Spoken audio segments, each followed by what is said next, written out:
കൂടെ ഇരുന്ന് കളിക്കാണോ? നീ സ്കൂളിലേക്കൊക്കെ വന്നിട്ട് കുറെ ദിവസമായല്ലോ.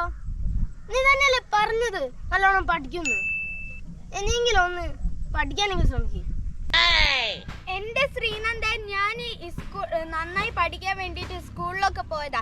രാവിലത്തെ പീരീഡ് കെമിസ്ട്രി ടീച്ചർ തന്നെ വന്നപ്പോ ടീച്ചർ പറയുന്ന അതേപോലെ തന്നെ ഞാൻ പഠിക്കുകയും ചെയ്തതാ. നീ എന്താടാ പഠിച്ചേ?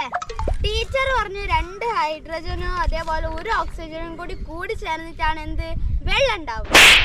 അത് ശരിയാ, H2O ആണല്ലോ നമ്മുടെ വെള്ളം. അത് ശരിയാ. പക്ഷെ അതേ ടീച്ചറിന് അന്ന് ഉച്ചക്ക് ചെന്നിട്ട് ഭൂമിശാസ്ത്രം ക്ലാസ് എടുക്കാൻ എത്തിയിട്ട് ഞങ്ങളോട് ചോദിച്ചു വെള്ളം എങ്ങനെയാ ഉണ്ടാവുന്നേന്ന്.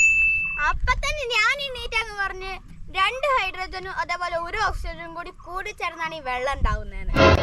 അപ്പൊ ടീച്ചർ പറയാ, ഇഷാന്റെ വീട്ടില് 2 ബക്കറ്റ് ഹൈഡ്രജനും അതേപോലെ തന്നെ 1 ബക്കറ്റ് ഓക്സിജനും കൂട്ടിച്ചേർത്ത് വെള്ളം ഉണ്ടാക്കിയിട്ട് കുളിച്ചിട്ടാണല്ലോ സ്കൂളിലേക്ക് വരുന്നേ എന്ന് ടീച്ചർ പറയാ.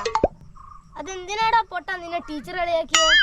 അപ്പൊ ടീച്ചർ പറയാ, കടലിലെ വെള്ളം സൂര്യന്റെ ചൂടേറ്റ് നീരാവിയായിട്ട് നമ്മളെ ഈ കാർമേഘായിട്ട് മഴ പെയ്തിട്ട് അങ്ങനെ എന്തൊക്കെയാണ് വെള്ളം ഉണ്ടാവുന്നതെന്ന്. അതേ ശ്രീനന്ദേ, സബ്ജക്റ്റ് മാറുമ്പോ രാവിലെ പഠിപ്പിച്ച കാര്യമില്ല ടീച്ചർ ഉച്ചയ്ക്ക് പറയുന്നു. എപ്പോഴും നമ്മൾ പറഞ്ഞ വാക്കിലാണ് വില കൊടുക്കേണ്ടത്. ഇനി പഠിക്കണം വേണ്ടോന്ന് ഞാൻ ഒന്നും കൂടി ആലോചിക്കട്ടെ. ഇതിപ്പം ടീച്ചർ പറഞ്ഞാണോ ശരി, അതോ നീ പറഞ്ഞാണോ ശരി? ടീച്ചറോ നീയോ? എനിക്കൊന്നും പറഞ്ഞൂടാ.